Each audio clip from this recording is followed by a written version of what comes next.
Salut à tous, c'est Coupa 15. On se retrouve pour une petite vidéo, enfin, sur la MP44 de chez Denix. Voilà. Alors ça fait un petit moment que j'ai pas fait de vidéo, tout simplement parce que je n'en avais pas forcément envie. Voilà. Ma chaîne YouTube, c'est des vidéos quand j'en ai l'envie, et j'ai pas du tout envie de me forcer. Pour ça que la vidéo de la MP44 a mis autant de temps à arriver. Et oui, c'est bien une MP44 et non une STG44. On va voir ça juste après. Donc, j'ai procédé à 2-3 petites modifications. Déjà, j'ai rebronzé la réplique. Bon, là, sur la vidéo, ça se verra pas du tout, mais elle a un aspect un peu plus brillant gris, on va dire usé, entre guillemets.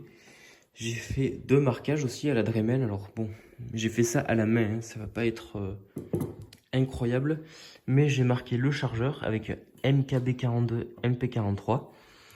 Oui, je sais, c'est une MP44, mais il était totalement possible qu'on retrouve des chargeurs de MKB sur un MP44 ou STG44. Et j'ai fait un marquage juste ici, pareil à la Dremel à la main, du MP44. Franchement, pour un truc fait à la main, je trouve que c'est vraiment pas dégueulasse, hein. Franchement, ça aurait pu être pire, voilà. Et j'ai fait aussi un petit marquage pour le levier de sécurité. On va passer tout de suite aux défauts, ceux que j'ai remarqué le plus vite. Bon, déjà, la sécurité et le sélecteur de tir ne bougent pas, voilà. Un léger jeu dans la crosse, je vais vous montrer. Oui, un léger jeu dans la crosse. On peut enlever la goupille pour enlever la crosse et avoir le ressort, mais bon, il n'y a pas non plus un gros intérêt. La hausse qui, si on met la réplique à l'envers, va se balader. Voilà. L'absence de marquage aussi en défaut, du coup, obligé d'en mettre, et si vous savez pas faire, ou comme moi, si c'est à la main, ça peut vite être dégueulasse. Petit défaut aussi, c'est que le chargeur est plein. Voilà, on peut pas mettre comme sur la MP40 ou la MP41 de chez Denix des fausses cartouches ou même des vraies cartouches pour faire beau sur les photos, on va dire. D'ailleurs, n'hésitez pas à rejoindre mon Instagram, je mets des photos d'uniforme. C'est Gabou-du-bas 15 là, tout simplement. Après, sinon, eh ben, je ne vois pas forcément d'autres défauts à part ici la trappe pour éjecter les balles qui est totalement fixe. Mais bon, ça après, je le savais totalement avant d'acheter la réplique. Et sinon, ben, c'est à peu près tout. Maintenant, les points forts, les qualités, eh ben, c'est que l'arme, elle est très lourde. Elle fait le poids d'un vrai quasiment. C'est extrêmement bien. C'est du vrai bois. Enfin, du vrai bois. C'est du bois pas trop dégueulasse. D'ailleurs, j'ai mis des petits coups de tournevis pour faire plus vrai. Donc voilà, là on est... j'ai mis le chargeur, on est sur du 4,8 kg il me semble. Donc c'est le poids d'un vrai non chargé. Donc sans les balles dans le chargeur. Après en qualité les gars, ben, c'est un MP44 STG44. Hein. C'est une arme qui est magnifique.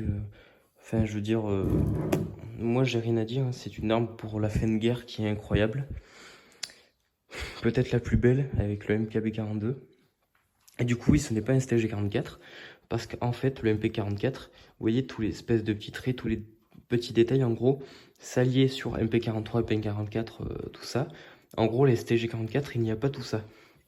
Tous les petits détails, ça n'y est pas du tout. Voilà, c'est pour reconnaître plus facilement. Hop.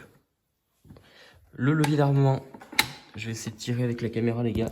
C'est pas ouf. Du coup, le levier d'armement, je vais essayer de le tirer. Vous voyez, la course ne va pas jusqu'au bout, ça s'arrête là. Hop. On peut percuter, mais bien sûr, rien ne sort. Alors c'est une réplique, on va dire, comme toutes les répliques d'Onyx, fragile je pense, c'est du Zamac, c'est pas du vrai métal. Ça peut casser facilement, notamment au niveau de la crosse, hein. Il faut pas y aller comme un bourrin non plus, il faut pas la jeter par terre, etc. Sinon, ben, ça va casser, quoi, tout simplement. Mine de rien, vu que je ne fais pas d'airsoft, et je ne tire pas non plus et tout, il vaut mieux largement voir ça qu'un airsoft, hein. Franchement, la qualité et même, on va dire, le poids, enfin tout ce qui s'ensuit, c'est largement mieux qu'un airsoft pour faire de la reconstitution ou des photos. moins cher aussi. Celle-là, elle m'a coûté 200 balles en neuf, alors que le Airsoft AGM, il coûte quasiment 300, je crois. Et il est beaucoup moins beau. Voilà, c'est tout. C'était une petite vidéo pour vous montrer mon MP44 du coup de Nyx. Et j'espère que ça vous aura plu et je vous dis à bientôt sur la chaîne.